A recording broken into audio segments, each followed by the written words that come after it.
According to the schedule here, the delivered price payable in full on delivery with no prior commitment required and including all tooling and other overhead is $20 million. Additional identical units on same schedule for $4 million each. That's a lot of money.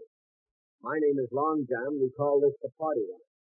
We're around from midnight to 5:30, 6 mornings during the week. Monday mornings, we get started about 1. We continue through to 5:30. That means we're around for 37 and a half hours a week. Now, I imagine you're wondering what I'm talking about for $20 million. Well, I've had a few sponsors. We've sold a few things. But I don't have OTC Enterprises Incorporated of Baltimore, Maryland as sponsors. But they do have something to sell. Namely, a circular foil spacecraft that is available for $20 million.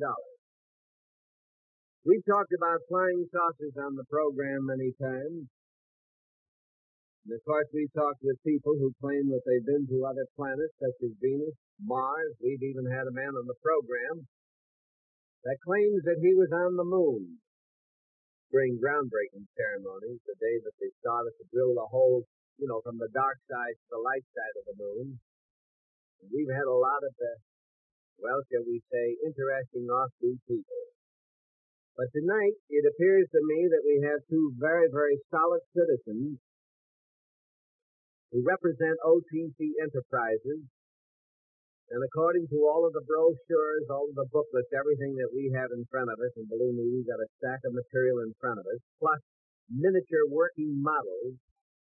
Well, with all of this material, I'm led to believe that evidently these men believe that there's something to flying saucers. And the men that I'm referring to, Otis Carr, President, and Norman Evans Colton, Director of Sales Engineering. These gentlemen are associated with OTC Enterprises. And we'll be talking with them tonight about the possibility of making a craft that can go to Venus, that can go to the moon, that can go to Mars. The cost, $20 million, and after we have the first one, well, the rest of them won't cost too much. Will be about $4 million each. We have with us this morning Ben Istuit, the cybernetician, and Mel Chiloney, advertising executive. And we'll be doing a lot of talking this morning with a lot of people, and I hope that you might call some of your friends and neighbors and tell them that if they're interested in flying saucers, this is one night that they should be with us. Mr. Carr, some time ago, one of our listeners sent me a brochure that was published by OTC Enterprises. It's a very beautiful brochure, certainly a very inspiring one. And when I read this offer about a spacecraft that would be made available for $20 million, I nearly flipped. And I mentioned it on the air. And evidently somebody contacted your Director of Sales Engineering, Mr. Colton, and he contacted us, and that's why you're here this morning. Before we talk about the particular spacecraft that you intend to manufacture, I would like to ask you a couple of questions. One, do you believe in the possibility of flying saucers coming to this planet, the planet Earth, from other planets? We believe that there are unidentified electrified objects in the air. We have seen 3 on 3 separate occasions. When you say you've seen 3, Mr. Carr, did you see them in the air? Were they hovering above a particular place? They were going at great velocity, and they were definitely electrified because we had been working on the same principle for many years, and we recognized what we saw. Well, when you say electrified, what other type of, if we may use the word saucers this morning, because most of our listeners understand that, what other type of saucers could there be other than electrified? Would they be gas-driven or something? There could be if we follow principles now known within our atmosphere. There are many manners in which a circular craft could be used, such as the Hiller principle and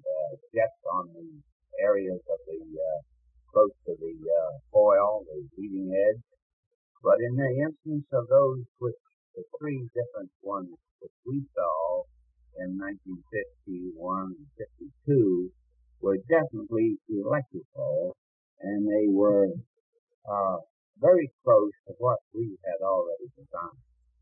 I think you said the Helio system. That's right. Any system of circular rotation that can use a motive power, such as jet propulsion, would make an airborne crash. In what way is your invention different from the unidentified flying object which you had seen? Well, we do not, naturally not having been able to examine the objects we saw due to their great velocity, we can't say with certainty that they are similar to ours, but the principle we feel is the same.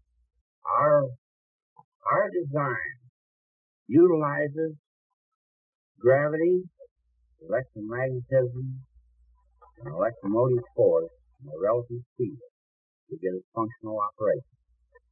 I haven't understood a single word of your last sentence. Without getting, without getting it all technical, could you sort of make it a little bit easier? We will use this statement that we use an electrified center. It's a center power core. Now this is what we call an accumulator. In a vernacular sense, it is a battery. It is a storage cell, an accumulation of storage cells, which provide electromotive force in the same manner that any known battery produces electromotive force. Is that what you're holding in your hand now? That's right. This is what we're holding. Could you describe it to the listener? This is a dimensional product. It is designed with the dimensions of space itself in mind.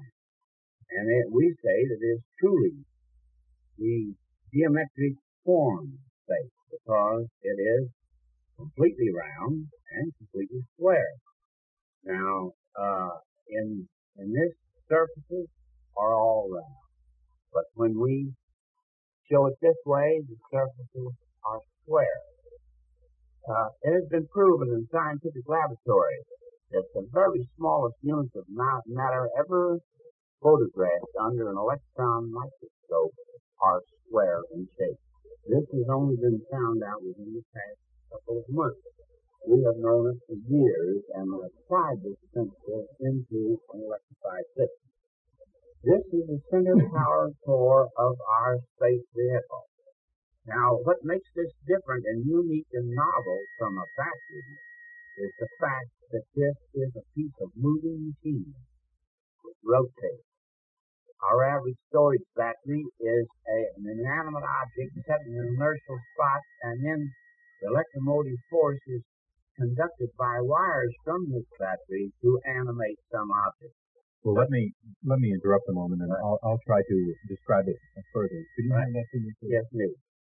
Well, it looks like two ice cream cones put together at the scoop end, but the angle is a lot wider than that of the ice cream cone. There are a series of ridges. They look like places for gears to fit in. Is that correct? No, those are, in a sense, turbine principles. They're reactive channels. And where there is atmosphere, flow of air there aids in rotation. Well, then this is one of the components of the drive. This is the battery. This is the center power core. This generates electricity? This is right. This is a storage cell for electrical energy. In operation, it generates electricity. At the same time, it puts out electromotive force. This is the central power system for our spacecraft. I just noticed that it opened up, and it appears to be hollowed out on the inside. Much, I would say, well, it's circular. The inside, when the two parts are put one on top of the other, and they fit in with to Ted, the cavity inside is circular. Is there any specific purpose for that? It is a sphere, yes. And each unit is a hemisphere. We call the center of this, as large dimension, the equator. And, of course, it expands or contracts and expands to a point on each side. It's the union of two fructo-conical sections. That is what it is. Two right-angle sections. And we say that it is the dimensions of space, and we have shown how this comes about. I'll leave the more technical aspects to Ben, whose background would fit him much better to ask these questions. I'm always good to you, Ben. I do see appearing in a Utica, New York newspaper dated Tuesday morning, October the 29th, 1957, an AP dispatch, a lengthy one, and there is one paragraph that says that you sent copies of your brochure outlining the system of propulsion that you have developed to President Eisenhower and members of the Cabinet and the Atomic Energy Commission. Have you received an answer from them? There was recognition of receiving the material. Beyond that, did they give any value judgment on what you have to contribute? No, we have not received any value judgment. Don't you think that's a little odd? Yes, I do. Is there any way that you could explain? I have my own ideas about this. Of course, no way to substantiate this idea. If to give my own personal opinion, we have a truly a space vehicle that is not expendable. It does not burn up its energy in a few seconds. It carries the energy with it, and it can leave the Earth's atmosphere and return manned. It also can be used within the atmosphere, and it could make a trip from very easily as other aerial transportation systems from here to Baltimore or from here to the moon and return. Now, it is inexpensive. It certainly doesn't cost as much as the systems of one expendable rocket. The tooling is much less expensive. Whether or not our offers enter into an economic picture that is not feasible at this time, we don't know. This is one of our opinions of an answer. Well, let me interrupt for just a moment to talk about one of our sponsors, and then we'll be back with Otis Carr and Norman Evans Colton of OTC Enterprises. And we're talking about a spacecraft that they are ready to produce for $20 million. In case you have that type of money, please call us immediately. We'll all come over. I'll come over, too, to your house. Or that the party line gets the opportunity, on special occasions at least, to present visual experiences of this order. Well, I'll tell you one thing. I'm absolutely amazed. I know that when I arrived here about 11 o'clock tonight, I saw a tremendous amount of luggage and a lot of crates and things out in the hallways there, and I didn't know what happened. I thought maybe the big old father stole the station, they were moving me out or something. And when I met the two gentlemen, Mr. Carr and Mr. Colton, and they said that this was their equipment, I had no idea what they had in mind. And it's very impressive, and I also share your thoughts about this now. It is rather unfortunate that we're not in a position to have picture radio tonight so they could see what's happening. But I think that possibly maybe our good friends at Space Magazine will be interested in doing something on this with some pictures, or Ray Palmer in Flying Saucer Magazine, or maybe our good friend Herb Bailey with Argosy may be interested in doing a story with a number of pictures. I think that this is a real story, and I think what we're doing, we're passing up too much of the story by, talking between ourselves and saying what a great amount of equipment they have. I think we should get back and talk with Mr. Carr and Mr. Colton. Ben, you just don't seem to be in a happy mood. No, really, no. I know. Venusian, would you care to get into this? I think you have a couple of questions. Mr. Carr, I was wondering, I've been glancing at the literature that you provided us with, and I've been going over it, and there's a mathematical formula that crops up here that intrigues me. It's minus 0 divided by plus 0 equals 0. Now, the first time I ever saw minus 0 used in a mathematical equation was in the work of Pierre Qualet, who was the first mathematician ever to bring forth the idea of a minus 0, which was laughed at by most orthodox mathematicians. It also intrigues me further because the concept of minus 0 is used in computers, but used in a much different way. I wonder if you could tell me more about it and exactly how you stumbled upon this idea. This equation is brought about by the shape of our neutron electrical accumulator. What is that again? Neutron? Neutron electrical accumulator. This is the name we give to the central power core system of our spacecraft.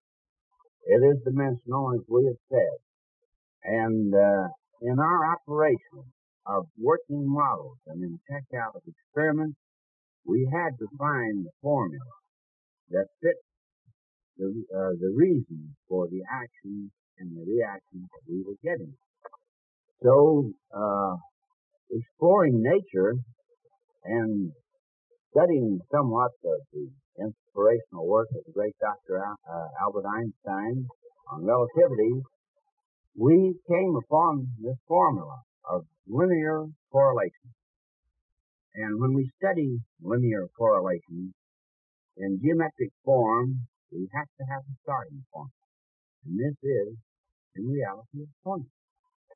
And from there, it expands into the cross, into the circle. And the mathematics, the only way we can express it is in symbolism of 0x or OX. And the formula brings us to that. We claim that this is true unified field theory in physical practice. Well, the thing I wonder about again, I mean, the first time I ever came across the concept of minus 0 was in looking over volume 4 of Pierre Qualet's work. Hitherto before, I never saw it. And I must admit, I had never conceived of any such idea. I was wondering how you had been led to arrive at it, because previous to this, I'd always conceived and had been taught to conceive of 0 as a no quantity with no sign. And when I saw the concept of minus 0 in Qualet's, by the way, are you familiar with Qualet's work? No, we are not. Well, when I saw the concept of minus 0 in Qualet's work, I didn't know quite what to make of it. I thought it was somehow a great idea, but somehow I didn't know how really to evaluate it. I wonder how actually you were led to arrive at this concept. In a further study of Dr. Einstein's great inspirational work, and we corresponded with him, and we had the great good fortune to have been advised by him at one time. We learned that all measurements of time, space, had to be considered in relationship to the observer. And therefore, there never was a fixed equation due to the observer being the, in a sense, as I understand this, and which is satisfactory to me in the applications of my work, the observer himself is the somewhat the minus factor. And therefore, we cannot have any fixed quantity of any number due to the observer. Now, in physical form, this is something else again. And we work for a considerable time with, and had many conferences with the great Nikola Tesla, and in his evaluations of the sine wave electrical principles, wherein the true value of alternating current hydroelectric systems were developed by the great genius of this man. Further inspirations came to us, and finally, from this knowledge and from continuing to seek, we find this formula. Did you find it, Mr. Carr? Yes, we did. No, I said you. I mean, That's did right. a group of you work together? No, I found it. With the assistance of Mr. Colton in evaluation. Mr. Colton researched this very heavily and all looked at that, and when we collaborate very closely. Also, Mr. Shea collaborates with him. Mr. Carr, when was OTC incorporated? What year is it? 1955. 1955. And how long prior to the year of 1955 were you associated with Mr. Shea and Mr. Colton? Not before that. They've come with me. And prior to that time, then, prior to 1955, were you interested in this? We started this development in I used the editorial reading. I started this development in 1937. Our investigations began in 1937. We were actively making models in 1938 and 1942. We came up with basic. In other words, 18 years prior to this year, you had an idea in your mind, Mr. Carr, that possibly some type of craft could be developed that you could get into space with. Is that right? This is true. Mm-hmm. Do you hope that this craft, if you are able to manufacture it, do you hope that you could go to any other planet with it? We know we could. You know you could. We know. What planet, for instance, do you think it would be capable of reaching? Escaping from the immediate gravity pull of the Earth, and plus the heavy atmosphere of the Earth, enables us, just as our satellites are doing now, explorers and directions, but to join a universal free energy system. They have a velocity now of 18,000 miles per hour, more or less, without the expenditure of any energy whatsoever. Now, any energy attached to these would immediately throw them into a higher velocity orbit, which would expand them farther into space. This is extremely easy to do. We feel that our craft will gradually escape and comfortably escape the atmosphere of the Earth, and then we can handle velocities almost unimaginable in reaching other gravity systems. And the moon should not be more than 5 hours away. 5 hours away from Baltimore, Maryland. That's right. That's right. How many people can you take in this craft if you are able to? The one that we have on our design board is 45 foot in diameter, and the cabin will accommodate 3 total comfort. That's right. Mm-hmm. And what type of equipment do you hope to have on this spacecraft? On this craft, insofar as the individual is concerned, they can travel the same on a pressurized airline or in a submarine. We don't have the problem of G-suits that are brought about by high velocity. We don't have the problem of thermal barriers, which are spoken about, because the electromagnetic system sets up a protective shield in our craft, which enables us to overcome these barriers without any discomfort to the occupants who are passengers and operators of the craft. And we can very slowly rise from the earth. And we can, once we are outside this atmosphere, accelerate with tremendous velocity Well, with perfection in certain systems between slant up to near the velocity of light itself. Mr. Carr, I'm interested in this very much so. In fact, we had something else planned for this morning for our discussion. And when we received the telegram about 1 or 2 o'clock yesterday morning from Mr. Colton, we immediately contacted you, and I'm very grateful that Mr. Colton was kind enough to arrange your appearance this morning. I am greatly interested, though, in the method of landing this craft if you were able to get to the moon. Let us forget about going to the moon a moment. If you take this craft up from this planet, from your airport in Baltimore, how does it land, sir? Back in Baltimore? Yes.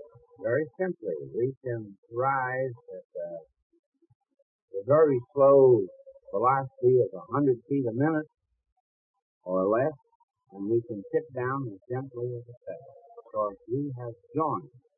Part of the operation of our craft is joining the universal system. This is the relative velocity craft, and the minute it reaches the relative velocity of the attractive inertial mass, it becomes weightless as regards this inertial attraction. It does individually. It is not weightless. It has the same weight as before.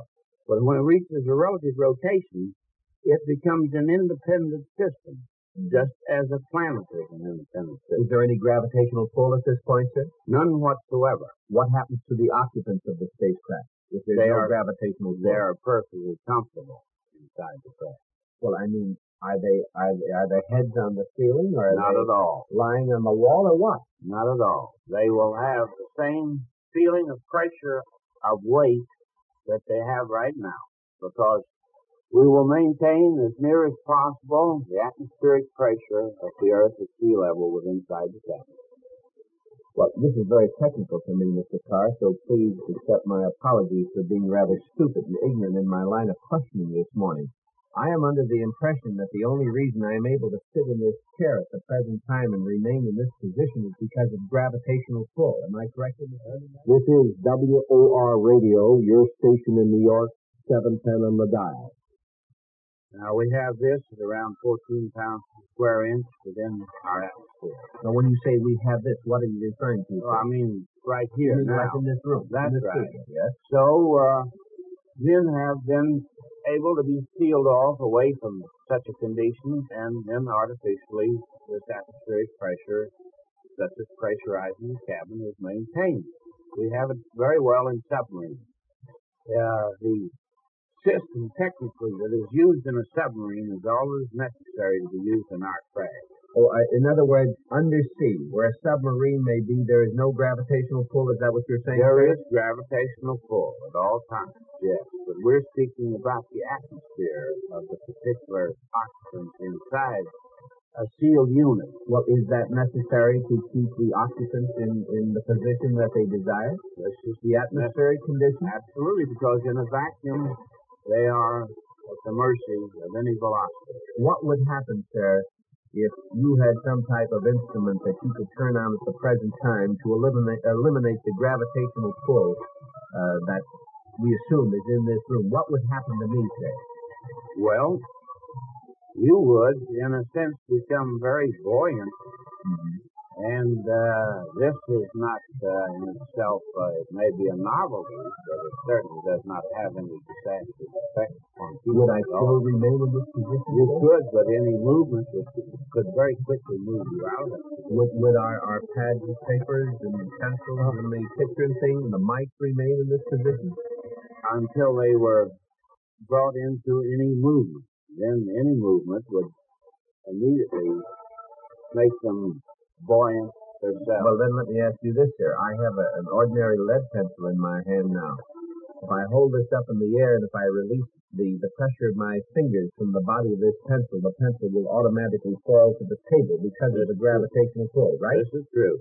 If we had this other condition that you so aptly described a moment ago, if I release my fingers from the body of this pencil, would the pencil remain in midair? This is true. It stays. I believe what you're saying, Mr. Carr, is that you would be creating an artificial gravitational system within the body of the spacecraft, and yet there would not be any gravity on the outside. Exactly correct. And this is done by, as I've been reading your material, this is done by the battery, which I've attempted to describe, spinning around, creating its own gravitational influence. This is the beginning of an answer to the solution. We have capacitor plates and electromagnets as a part of this system. Now, this is counter-rotating. The electromagnets rotate in one direction, and the accumulator, the battery, rotates in another. The capacitor plates rotate in conjunction with the battery so that we have a clockwise and a counter-clockwise rotation. Now, the third system is the cabin that maintains the crew. This does not rotate. It is fixed due to the fact that the two bodies are rotating clockwise and counterclockwise as the situation of the cabin. Therefore, the system that causes the crash to become escape from the gravity pull. The crash itself, due to this system, still has internally gravity because it still has the same weight that it had in the beginning. It hasn't lost any weight. What charges this battery? This starts out electrochemically, the same as other batteries, but we do have a regenerative system that is very unique. We are able here, for the first time to our knowledge, to use atmospheric electricity as a recharging system. This is done as a part of the operational principle of the crash. Now, the capacitor plate. Wait a minute, just a minute. You say you use atmospheric electricity. That's right. What happens when you leave the atmosphere and there isn't any atmosphere? We have the electrochemical system then to provide us with all the energy that we need. And we have a regenerating system in a matter of regenerative coil that recharge this battery in the same manner in which your storage battery in your automobile is recharged now by a generator. If I understand the implications of what you're saying, it would appear to me, and I must confess almost complete ignorance in this field, that what you have done is made the first perpetual motion machine. There's nothing perpetual about our machine. The energies that cause it to operate are perpetual. You cannot destroy matter. You cannot destroy energy. Molecular flow is perpetual and has been proven. In the laboratory, they have proven that the electricity itself is immortal. When we take away resistance, you can set up a spark of electricity and it will continue to operate. Therefore, we have perpetual energy. No machine that we can conceive of made by man would be perpetual. But it is free energy. It is self-energizing. And as long as all parts function and do not wear out, this is truly a self-energizing machine. Well, I'm going to interrupt for a moment. I certainly again repeat the statement that was just made by Mel Shaloni, that it is very unfortunate that we are not in a position to show you some of the models that we have here this morning. And I will try, and I know that Ben Iskwith and Mel Shaloni will also try to describe some of these models. In other words, we have them right here this morning. We're talking this morning with Otis Carr, president of OTC Enterprises Incorporated of Baltimore, Maryland, and Norman Evans Colton, director of sales engineering. My other guest this morning, Ben Iskwith, the cybernetician, and we had Mel Shaloni, advertising executive, with us. We have talked many, many times on these mics, across these mics, with many people who claim they've been to Venus and to a lot of other places. And a lot of people have told us about flying saucers arriving here from other planets. I can only tell you this. that this morning we have actual models of what Mr. Carr described as spacecraft that he claims can reach the moon in 5 hours. And, say, would you like to have one? Because on this deal, the delivered price, payable in full on delivery, with no prior commitment required, and including all tooling and other overhead, $20 million. I mean, you own one of those? 5 hours from the time that it's delivered to you in Baltimore, Maryland, you'll be up in the moon. And in case you go there, don't forget, send me a postcard, please. No, sir. Or Ben, it's your phone call. Mr. Carr, I'm going over this again, and I'm intrigued by the mathematics of it. I don't quite understand it. I don't know whether in deriving these formulas you were using the method, the conventional algebraic method. But you have here one expression, minus x divided by plus x equals x. Now, I would normally say that minus x divided by plus x equals minus 1. Because according to algebraic conventions, any number divided by itself equals 1. And any time you go through a division with unequal signs, the quotient is a minus value. Now, were you using conventional algebraic method? No, we weren't. Partly conventional. But we were joining actual space form endings, which is seen there, geometry, along with algebra, to arrive at a satisfactory equation for ourselves which can be demonstrated in physical form. We do not suppose as a complete mathematician, but this has been the satisfactory formula which has brought functionality. But aren't the physical laws that upon which your invention works, aren't they expressible in mathematical terms? Possibly. But I wouldn't say that I'm qualified. I'm very satisfied with this formula. But it puzzles me. It's like saying that minus 4 divided by plus 4 equals 4. Sometimes these solutions are not always what they appear. You know, in one instance, 1 plus 1 can equal 3. 1 plus 1 can equal 3? Okay. When? Well, there are two conditions always occur. That's right. The third condition is 2, isn't it? Not necessarily. It's another sum. Could you go over some of these conditions when this would produce 3? Well,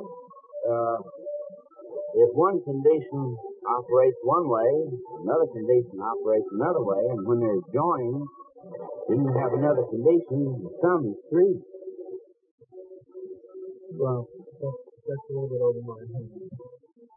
See, I've been looking at this prototype you have here, and I noticed that within a small wooden frame or scaffolding, you have a larger model of the double cone that we have here on the table, and around it is a wooden ring, and they seem to be coiled of wire with what looks to me to be the electromagnet. Now, is that what they are? That's right. This is a wood mock-up of a functional operational model. Incidentally, this model has been built, it has been activated, and it has set back. What we have here, the central section is the cones, that is our Yukon electrical accumulator, that is the power system. This system activates these electromagnets, and in turn, The thing inside activates the electromagnets on the outside? That is true, yes. Now, we do this by contacting this lead wire from the positive and negative poles of this battery to the electromagnets, and then we have circuit breakers from these electromagnets, and we have counter rotation. This magnets will rotate in this instance counterclockwise, while the internal area is rotating clockwise. Well, are these coils of wire on the model itself, are they magnetized also? Oh, the coils of wire. I mean, inside the ring. Well, now these, inside the ring, these coils are regenerated coils. They are electromotive force coils. And they assist in regenerating the battery because they are loops of wire conducted, brought through a magnetic field which sets up electromotive force. These others are capacitor plates, and these are also activated by the central power core. But these capacitor plates, which can accept a very high charge through mutual conductance, also, through the process of ionization, utilize atmospheric electricity. So, the fact that you're putting capacitive plates on outside flanges of the thing, doesn't it broom the fact that you have two cones superimposed on their meeting at their bases? No. So that you have something that is also square? I mean, if you turn that thing, and you tilted that thing, which I can do with the smaller model, I can get a square, but I don't see how you could with that. Well, dimensionally it is.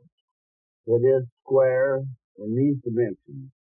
And when this rotation starts and builds up to a certain velocity, this form is very important because we have the total equation of action and reaction. Now, this is done by a system of coil winding wherein we start at a point and wind expand to an equator, and from the equator we continue our winding down to a point. This is physical expansion and contraction in an electromagnetic field. The gravity enters the picture in the form of this relative rotation. When the relative rotation of any inertial attractive mass is a matter of dimension. So that the Earth, if we say that it is 8,000 miles in diameter, we know its fixed rotation is 1 in 24. If it were 1 mile in diameter, its rotation would be 8,000 in 24. And by the same system, our 45-foot craft will have a relative rotation of about 580 RPM a minute. And in this, when it reaches this rotation, it is totally independent of its inertial attractive mass. It is an electromagnetic field. 580 RPM a minute? That's not very fast, is it? Well, if you saw a merry-go-round going 580 RPM a minute, that would be quite fast. Well, what about these, I think it's quite within my capacity to take these small models you have here and to spin it at 500 or even more, 580 RPM per minute. Will they take off? This model was spun at 40,000 RPM a minute. And when it did, it set up a pressure pattern equivalent to 1,000 tons. It exploded. The horsepower rating was around a little over 700. 6 engineers checked this out. Now, the relative rotation of this model would be about 58,000 RPM a minute. And when it reached that rotation, it would immediately take off. Well, Mr. Carr, I'm sorry to interrupt at this time, but we're going to have to take care of a little business. Otis Carr, President, and Norman Evans Colton, Director of Sales Engineering. I might also add that Sam Vanderbilt, the photographer who took all of the pictures that are appearing in the current edition of Argosy magazine dated April, the story about the party line with photographs of many of the people that we've had on the party line. Sam is here with us this morning, and he's taking some pictures of the various models that Mr. Carr and Mr. Colton brought with them from Baltimore. And no doubt these pictures will be seen in some national publication in the near future, at which time I will certainly call it to your attention. We're talking about the OTCX-1 circular foil spacecraft. This is a craft described by Mr. Carr, and he tells us that when it is completed, you can go to the moon in just 5 hours. So my next question automatically would be, who wants to go to the moon? But I guess there's possibly something there that would be of interest to somebody. And we'll sort of start this segment with this telegram from Gloria Charles in New York. Dear Long John, please ask Otis Carr this. Would the time factor be involved with his craft? Sincerely, Gloria Charles. In our system, in the solar system, the time factor would be involved, yes, within our own system. We evaluate time on the velocity of light, and in certain systems, if we exceed the velocity of light, unquestionably time would slow up, just as it's also... Wait, excuse me, Mr. Carr. Your craft can exceed the velocity of light? We don't say this. We say in other systems. I thought nothing could be. I thought that was a constant fact in the universe. Not necessarily. We do not believe so. Well, this is one of Einstein's constants. We don't believe that it is totally constant, possibly in our system, in our solar system. It's not necessarily true in other systems. Einstein's rule was that in all systems, the speed of light is the limiting velocity in the universe. If anything approaches the speed of light, it becomes pure energy. Pure energy. But in other systems, it could change. Well, what other systems? Other solar systems. We are completely controlled by our own system and our own sun. And unquestionably, the velocity of light here is our yardstick and our pattern. Our craft is designed around it. Are you speechless at the moment, sir? Yeah, I am going to go home and take the books off the shelf and throw them out, because I can't conceive of it. I mean, isn't it possible then, as time goes along, don't you find that every day you learn something that possibly yesterday you were not familiar with? That is true in some cases, but you just don't suddenly upset one of the basic fundaments of the universe, namely that the speed of light is a constant in the universe beyond which nothing can exceed its velocity. Ben, I'm glad that you're more or less speechless at the moment, because it gives me an opportunity. You better get away from me, because it might be catching. It gives me an opportunity to get in a word edgewise, which has been rather difficult up until now. I want everyone to know that Dave Bell and I are really friends. Yes. Ben, how are you able to make statements about the speed of light in other solar systems? I'm not making statements about the speed of light. I'm making statements about Einstein's theory of relativity, which states that he takes as a fundamental axiom that the speed of light is constant in all systems. Doesn't Mr. Einstein say that it is relative? Dr. Einstein, I'm sorry. Doesn't he say that any measurement is relative to other measurements? That's quite true, except this one. Except this one. That's the first axiom. In fact, that's the first axiom upon that, and another axiom is the co-basis upon which the theory of relativity is based upon. I mean, you've read it, haven't you, Dave? Yes, I have. Then what is an axiom? An axiom is a self-evident truth. This is assumed. You know, the things you come out with on the program occasionally. Thank you. Thank you very much, Ben. Dr. Einstein was assuming that this constancy of the speed of light was a self-evident truth. Isn't this correct? He wasn't assuming it. You don't assume it. In fact, one of his quotations was that I take this as the fundamental rock upon which I build the entire theory. Then, This is not a assumption. It's kind of strong to be an assumption. does the speed of light depend to any extent on the density of the medium through which it's passing? No. It doesn't. Can you explain refraction? That's something entirely different. It has nothing to do with light? It has nothing to do with the speed of light. It has to do with the direction of light.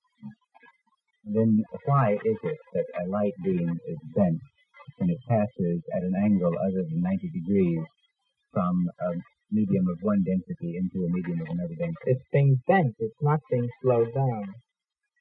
How is it bent?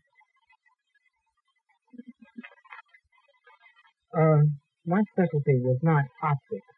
It is being bent. It is not being slowed down. Now, I will refer you to a simple little experiment conducted by two men called Michelson and Morley. The speed of light is constant. The medium through which it travels has nothing to do with its speed, namely, the atmosphere of the Earth, the emptiness of space, or anything else. Messrs. Michelson and Morley had Dr. Michelson and Morley. Dr. Michelson and Morley had very little opportunity to test out their theory in the emptiness of space, did they?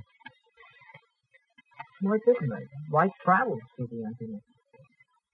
The experiment was done by means of some rotating discs with slits in them. They were done with flashlights. Yes, well, the Michelson-Morley experiment was They've done... since been done with light from the sun. The Michelson-Morley experiment has been duplicated countless of times with light from the sun, which I assume travels through empty space. Unless but you still without- believe in the universal ether theory. But without one of the discs being located at the sun, both of the discs were located on the Earth. That's right. Both of the discs were located on the sun and on the Earth in the original Michelson-Morley experiment. Since then, the Michelson-Morley experiment has been repeated using the light from the sun. Well, if I may interrupt a moment, Dave, the statement that was made by our guest, Mr. Carr, I was just wondering, do you disagree with the possibility of it? Well, John, I have no way of really determining what happens to an object when it approaches or exceeds the speed of light. I do know that Einstein's theory of relativity says that the mass increases as it approaches the speed of light. The longitudinal dimension decreases, approaching zero, and that when it has approached the speed of light, that it becomes pure energy. Now, You disagree then with the theory that Mr. Carr has expounded here this morning for the principle of this spacecraft. Well, John, I don't think that I'm able to, because I couldn't even agree or disagree with Dr. Einstein. I'm a little too stupid. I'd like to put a word in at this point Mr. Colton, and please. ask for a definition. I think in talking about the speed of light and thinking of that speed in terms of 186,000 miles a second, we're getting a little bit mixed up with the wave velocity of light. And remember that the equation is speed of light squared, which in my core mathematics would be something around 3 trillion miles a second. No, that's not it. Do you disagree, Ben?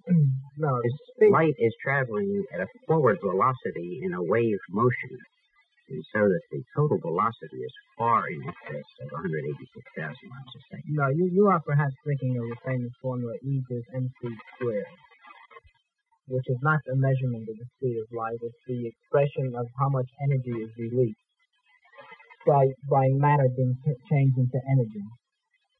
The energy resulting from a certain measurement of matter, the energy that resulting from this unit of matter is times the matter times the square of the speed of light, which is 186,000 miles. Well, I'm glad I qualified my mathematics because I think we do accept that the light traveling in a forward direction or in a straight line direction is traveling in a wave motion. So that if it's forward direction... Well, I mean, I don't know whether it is. I mean, I can introduce you to 20 physicists who say waves and others who say photons, and I can even get 3 or 4 who say it travels in wavicles. May I, Mr. Carr, please. intercede here to state that Professor Pickard, as the famous stratosphere balloonist, has often evaluated the slowing up of time. And his comparison of this is that a space voyager could, in a relatively short time for himself, travel into galaxies far beyond our own, providing his craft had such velocity to so do. And then return to his point of beginning, in this instance, if we say it was a planet Earth, and find that 2,000 years had elapsed, and not even any of these progeny or children or so forth were even survival. Now, this is thinking men who have come up with these evaluations. We're not supposed here. This is quite true. It's part of Einstein's theory. But this definitely, in my mind, changes the velocity picture. And this, if you change time, you must change the velocity of light. Well, if you accept Einstein's dictum that time slows down as as a system approaches the speed of light, and that's exactly what he said, approaches the speed of light, which has been experimentally proved in the Bell telephone laboratories, that when particles approach the speed of light, time does slow down. Now, this is quite true. If you accept that part of Einstein's theory, I mean, I don't understand why you don't accept the original hypothesis upon which the entire structure was built, namely that the speed of light is a constant in all systems. Maybe we're a little radical in our thinking. However, we must get back to what has been accomplished. We have invented an electrified system which makes it possible for a propulsion system to be put into operation to carry human beings with a fuel system that is not expendable and take them into space and bring them back in return. And this craft could, if I had the tools now, and those tools are available in large plants, and if one was available to me, we could have this craft on the moon within 6 months from this date. Mr. Carr, on this sheet that I have in front of me, the sheet that is headed with these words, performance characteristic and delivery terms for the OTC X-1 circulatorial spacecraft, I notice in the paragraph headed physical components that you mention in here, safety under normal conditions to be anticipated in flight, to be to within 1,000 miles away from Earth. Now, maybe I'm not reading this correctly, sir, but the way I read this, I am assuming that at the present time you feel that the OTC X-1 craft could go a distance of 1,000 miles away from Earth, and yet just a few minutes ago you told us that you could go to the moon in 5 hours. This is true. The same craft. This, after all, this was a contract form, and we have not been to the moon. We're going to enjoy looking at the Earth 1,000 miles out, and I think this would be satisfactory if we made a safe return. From a distance of 1,000 miles. That's right. And the 1,000-mile figure was picked as an arbitrary figure for demonstration purposes only. But before we delivered the craft, we would give it a shakedown cruise and take it approximately 1,000 miles out. Before you deliver it to the purchaser. That's right. Then let me ask you this, Mr. Colton. How long would it take you to go 1,000 miles away from the Earth and return, providing that you don't hover around some 1,000 miles away from the Earth? Well, it could be done in a matter of minutes. It would probably, because of the takeoff and landing practicalities, could be done comfortably in the space of an hour. An hour. It could be done comfortably. That's right. To avoid awkward velocities, any discomfort to them. Well, then, in other words, the possibility of going to the moon in 5 hours is a dream at the moment, right? No, I wouldn't say it's a dream. Well, if it takes you an hour to go out 1,000 miles, to go 1,000 miles from the Earth and return, if it takes you an hour, it should take you a little longer than 5 to go to the moon, unless you've got an indirect route that will save you a little time. You think of it in terms of a passenger train leaving the station and arriving at another station, or an aircraft in its travel between cities. The disproportionate amount of time it takes in the takeoff and approach and landing. The distance of approximately 60 miles in the heavy atmosphere would be negotiated rather slowly, relatively slowly. Once out of that atmosphere, as Mr. Carr said, almost any speed is hypothetically possible up to approaching the speed of light. So you wouldn't approach any such speed because you would have accomplished your 1,000 miles in the wink of an eye. That's why I say that these figures are just rounded off and are selected arbitrarily for discussion and for preparing these contract proposals. Mr. Colton, $20 million sounds like a lot of money. That is, if you were intending to buy a pound of jelly beans with it. It would be a classical amount of money. But $20 million doesn't sound like a lot of money to me if you could produce the craft that you have described this morning and the craft that's described in the various brochures that you've given us.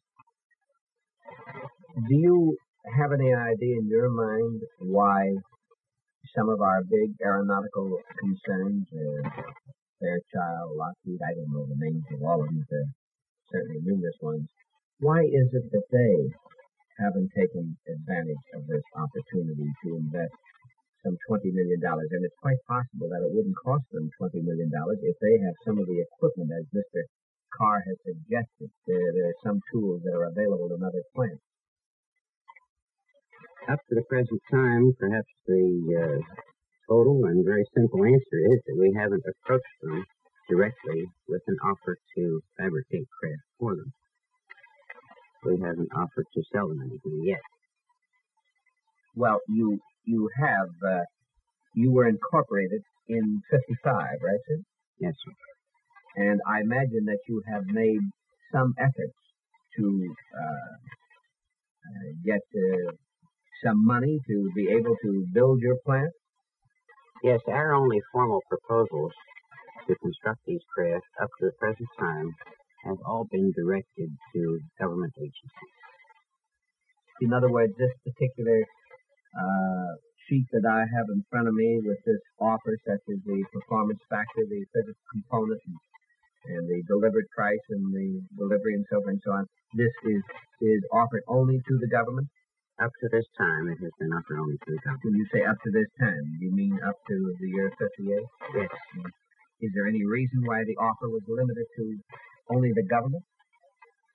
I would sum it all up and use the word patriotic. It was offered only to the government up to the present time because we felt that the first opportunity for the use of these craft should be given to the government, to its various agencies. And I don't mean to limit that to military agencies. These offers were made to the Secretary of Commerce and to the Secretary of Interior, and they would be freely projected to any of the other official agencies that might have use for these craft or for these propulsion systems or the energy systems. Is that what you're selling, a propulsion system, an energy system, or are you selling a spacecraft?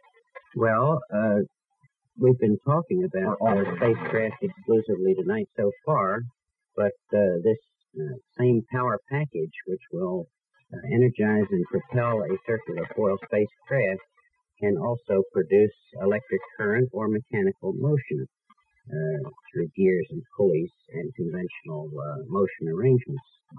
Do you think that the government would frown on any private group raising $20 million to build a craft that they could go to the moon? Or do you think our government would want to have some control over it, that they would have the first rights to, or at least the rights to decide who the occupants would be of the spacecraft? No, I don't think that anyone would want to be restrictive of what we have characterized in our published advertisements as peaceful atomic energy and a new electrical age. The system that you see here in mock-up prototype is capable of energizing almost any device that today is energized by some other system or using some fuel other than the electromagnetic energies that we call space forces, the forces of gravity and magnetism. Mr. Colton, you just made a remark a couple of minutes ago that you have never offered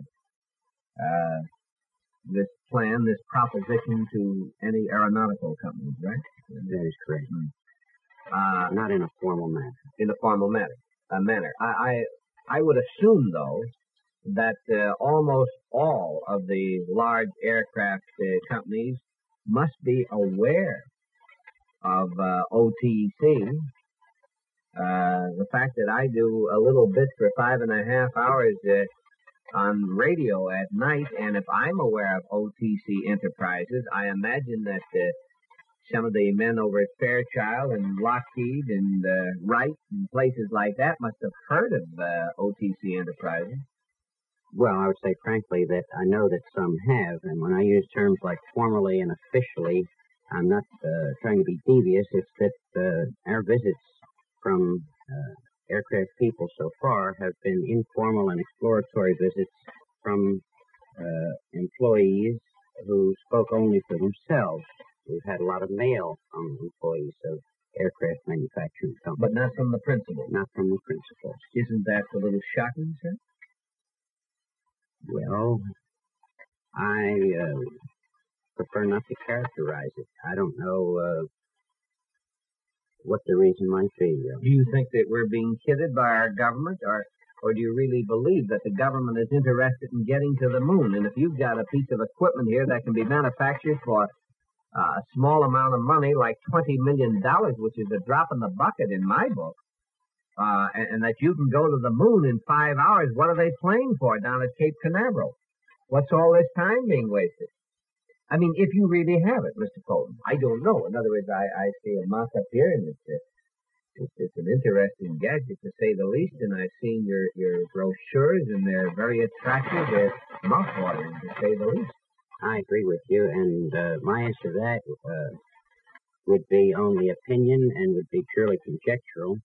I can tell you that we have, in conjunction with the specification sheet that you've been reading from, with an opening and closing paragraph, made it clear, and also in conversations with the principals of some of these agencies, made it clear that if they will write out an order to take delivery of a satisfactorily demonstrated full-scale craft at a COD price of $20 million, before we attempt to perform on that order, or before we even pick up the order, we will manufacture and demonstrate a miniature prototype model of, say, 10-foot diameter to prove that our statements are correct and that we can do what we say we will do.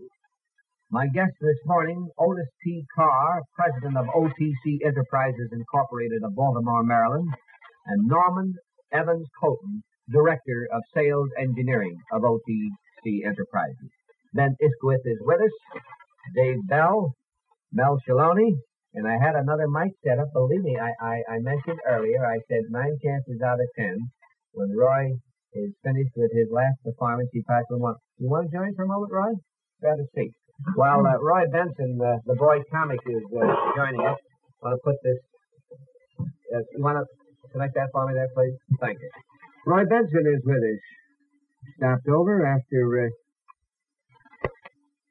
playing a little club date in Max's Busy Bee, or been working one of the better stuff?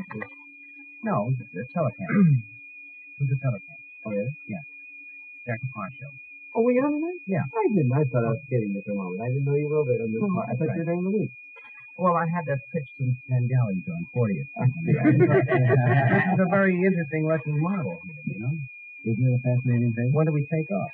Well, now, this thing, you know, will take you right to the moon. Not this one. I mean, this is not. Will take you to the moon in 5 hours.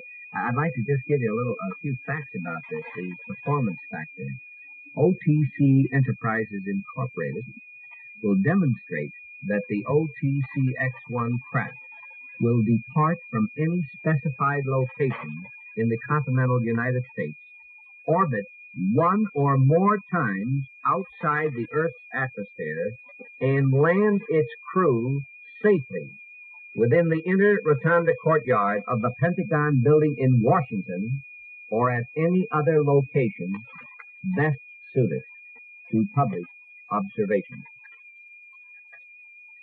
Very nice, this thing. What are these coils around the edge? I noticed some wound Tell you what, Roy, would you care to take a moment to describe to our listeners? Wait a minute, let me find out one.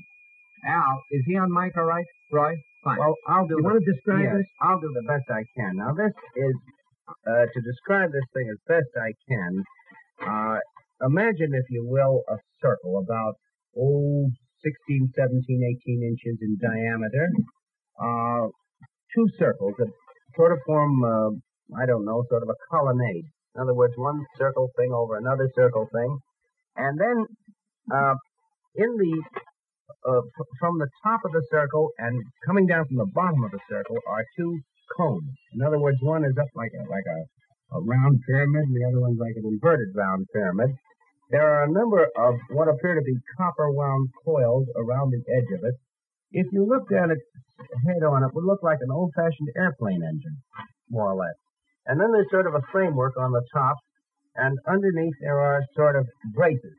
I can't find the tweeter on it, but that's about the general idea. And I noticed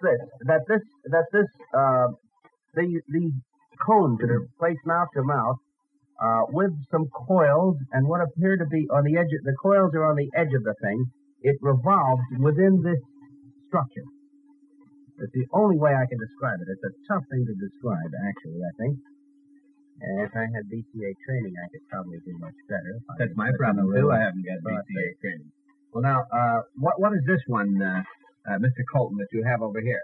Well, this is a paper mock-up to show the counter-rotation principle, and this outside circular section is the section that Roy is describing, looking at the other exposed mock-up, which contains the electrified horseshoe magnets. And this would rotate in one direction, counterclockwise, while the center section with the Neutron electrical accumulator, which he has described as the two inverted cones mouth to mouth, would rotate clockwise in the other direction. Well, in other words, would these coils be in this part of this? In the outer ring. In the outer ring. Counterclockwise. That's correct. What is this material that is used in the construction of it? I mean the mock-up, in the actual spacecraft. A number of materials would be used. Well, I mean, would this be aluminum, say? Possibly aluminum, possibly fiberglass. Certainly not any materials or metals or products that are not known to us as conventional products and easily available for conventional manufacture. Mr. President, at what speed would this have to rotate in the orbit in order to overcome the rotation? I'm glad you asked that because in discussing the subject of space and spacecraft and space flight, we have some conditions to regard it as dealing with space outside of the Earth's atmosphere. And of course, the craft that OTC Enterprises will manufacture are highly functional in the atmosphere and can take crew and passengers and supplies and equipment as easily from New York to Washington as from New York to the moon. In proximity to the Earth, which we discussed as being effective gravitation on Mars, because we could also be discussing proximity to the moon, where the rotation would be relatively distant for similar speed functions.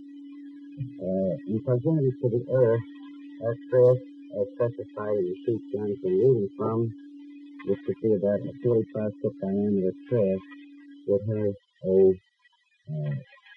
threshold rotational speed to equal, relatively equal the Earth's rotational speed of about 580 revolutions a minute. This is 710 on the dial. WOR Radio, New York City.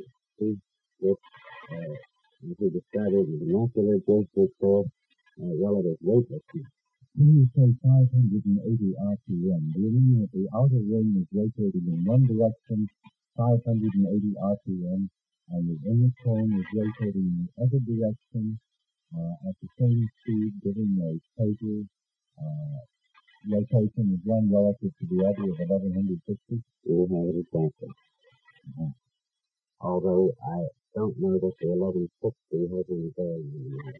Well, it would be twice the rotation with reference to the Earth. What we're achieving there is we're not shooting for a certain rotation for the sake of rotation, but for the sake of relativity to the effect of mass. The Earth at 8,000 miles diameter rotating once in 24 hours is relatively equal to a 45-foot craft rotating at 580. And for a better idea for the listeners as to what would be analogous to this 580, we calculated to be the approximate rotational speed of an automobile tire on a car moving at about 25 to 30 miles an hour, depending on the diameter of the tire. There was a thought that occurred to me to make a description, brief description of this device, this machine, as seen from the outside. I was attempting to describe the inside of the mechanism, which was very difficult, but I think I could describe it this way, if I may, to the audience. Imagine taking a couple of loudspeaker cones and putting them mouth to mouth. Now, that seems to be the body of the craft as you would see it in flight or, let's say, landing. Now, around this is an independent ring.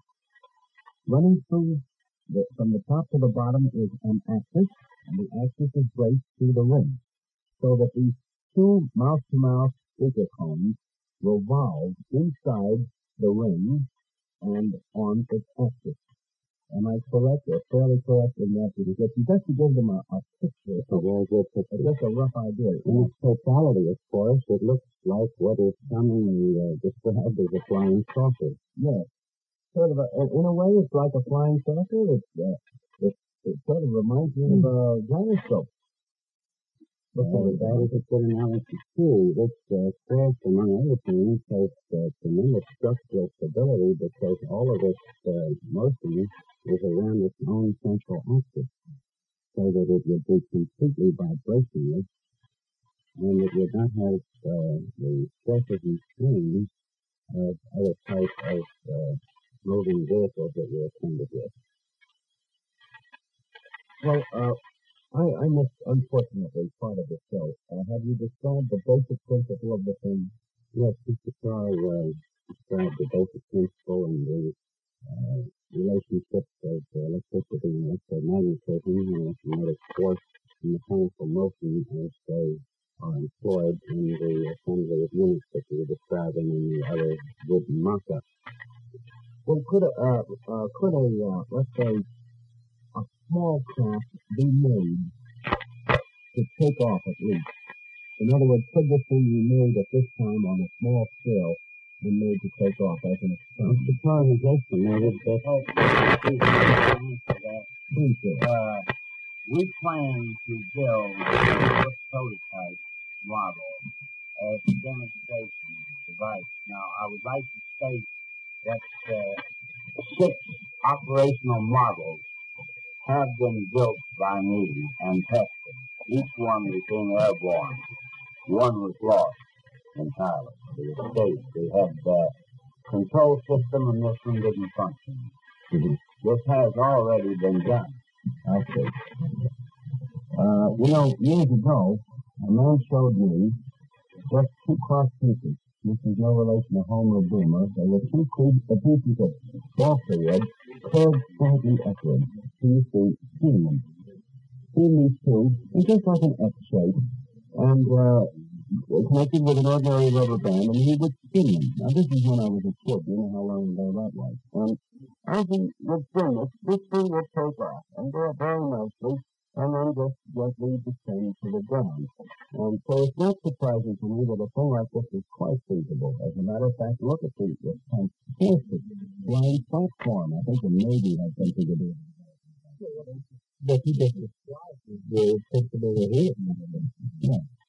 Well, he said that someday this is going to be an important way of flying instead of the prop in the front. He was right about the helicopter. Okay. Now, the platform, how does that work? And if you've been kind enough to tell us, if you will, how does it differ from this particular flying saucer? That's what it really is. In principle, in other words, in motivation. The flying platform, I believe that that's a combination of a propeller and a jet. Both directing northward and downward. This doesn't have the north coil that I've been able to find. None whatsoever. I just calculated that the speed of the circumference is 1,363 miles per hour. And what kind of warm is that, ain't it? In the atmosphere? No, it won't, because it has its own protectional shield, which is its electromagnetic activation, which we describe in vernacular sense, such as it's a self-contained unit, contained as an orange, contained as loose as any skin, and we maintain our own circulatory system, mammals and animals and so forth. In the same sense, this ionization of these capacitive plates sets up a glow. Incidentally, this craft will glow very brilliantly with a very soft, luminescent light. What color? It would be in the nature of blue-green or very similar to the electric arc. Sort of a cold, I know what I think I know. And this is the shield of protection. So that we do not have a heat barrier here in forward velocity at all. Now, this electromagnetic shield is being tested out now in conventional aircraft, including very effective, that we have known that this functions for a long time in our particular operation. We found it out by physical, actual tests. Have you patented this? We have patent applications in preparation and on file. Okay. I mean, I personally, this is only one man's opinion. I'm very reluctant to try to argue with you about this device or take umbrage or anything like that because of the fact that this looks like a very definite look into the future. And I'm inclined to call it a flying saucer. And at the same time, personally, I'm reluctant to lend credence to the contact stories that I have heard. I'm afraid to say I just don't think the person can seriously. They don't seem to have much substance. Do you think that there are flying saucers from other planets? There are electrified, unidentified, to me unidentified, flying objects. We have seen three, as we mentioned earlier on this program. And we were interested and we felt that we were a very good observer in as much as we had already been building models and testing them out, electrical systems, the first by the time that we had these first observations. Now, it's not up to me to conjecture whether or not they are from other planets, but the evidence so points. Because we certainly wouldn't appropriate $365 million to build one rocket to patient with if we had such a system, which we propose to make possible. We have the system ourselves to make possible good, but if the system is already in operation, then surely something is very wrong. That all this money is spent on expendable rockets, $55 million is no cost at all to test out a rocket that may not get 2 feet off the ground. So what do you think about the principle of, let's say, suppose there were certain things about this that did not turn out right under practical conditions? Is it possible to, let's say, rocketize the edges of these cones and have the thing spin by rocket propulsion? We don't need it. We have a tremendous thing here. The electric motor operates identically the same way. We set up an electromotive force inside a magnetic field, and you immediately get rotation. So we actually have here an improved electrical motor, which in itself is a circular device. And we say we have really put the wheel in the air and in another dimension. Yes. We might be living through sort of a fantastic revelation in that we don't know. Maybe certain governments are actually experimenting and have such craft in the air, and we could sit here at this panel and talk about it quite idly. And to those who know that are actually making these similar devices, they're maybe a little bit upset about the matter, and there's nothing much they can do about it, apparently. I remember prior to World War One, there was one article in Congress. It was called U-235, I believe, and it was an explanation of the uranium atom.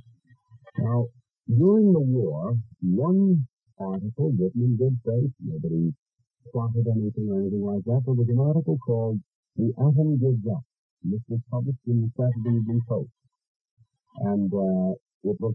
I don't know how it got through. There was no censorship that I know of at that time. It just happened that the writer of the article had submitted it to someone who knew nothing about the innermost secrets. The Manhattan Project was top secret, and so the thing was simply published, and that's all there was to it. But after the article came out, I suppose the FBI or those in charge stepped in, and they quietly got them out of the library, took as many as they could out of the second-hand magazine market, and they just sort of made the copies disappear as much as possible. Do any of you gentlemen happen to know about that? I missed that. Well, it is true that there wasn't much they could do. They just had to throw these articles away. They didn't want to make too much of a fuss about the thing because of the fact that somebody might suspect something. So they had to do it quietly. Then, a matter of a few years later, then all thanks to atomic bomb. And yes, to carry your analogy out to the ultimate, we like to demonstrate the fact that this Earth itself that we're riding on, spinning on its axis and orbiting around the sun, is literally a spacecraft demonstrating everything we're talking about here tonight. It is rotating and orbiting at certain constant speed in a magnetic field, and it is literally a demonstration of a spacecraft. Did you say offhand that the Earth was in itself a magnet? I would say it is. Mr. Tolkien, would you assume from measurements you're able to make on Earth that the moon itself has a gravitational field? Definitely. There's more to account for the fact that it has a gravitational field and that it does not rotate on its axis. It does not rotate on its axis. No, the moon doesn't rotate on its axis. So, wait a minute. Sure, it's actually a rotation. It's equivalent to one rotation is equivalent to one revolution. Yes. How long does it take? 28 days. 28 days. Now, the Earth takes 1 day. We would assume, therefore, that the Earth had 28 times as much power as the moon. No, I wouldn't say anything. All I know is that the moon rotates in 28 days, the Earth rotates in 1 day. We have a lot of forcing law there. Remember that the Earth is in the center of the Earth. It's standing up. And that's why the engineers and scientists have so easily evaluated the velocity of the craft to hit in the air by the orbit of it predicated upon the pattern that has already been set up by the amount of time it takes the moon to rotate once around the Earth from the center of the Earth's core. This being 28 days, the distance being 240,000 miles, it's so easy to evaluate the velocity of something 500 miles out, something 1,000 miles out, 2,000, until you get up to the moon, which makes it 28 days. I'm sorry to interrupt you again, Mr. Carr, but we're going to have to take care of a little business, and I don't know.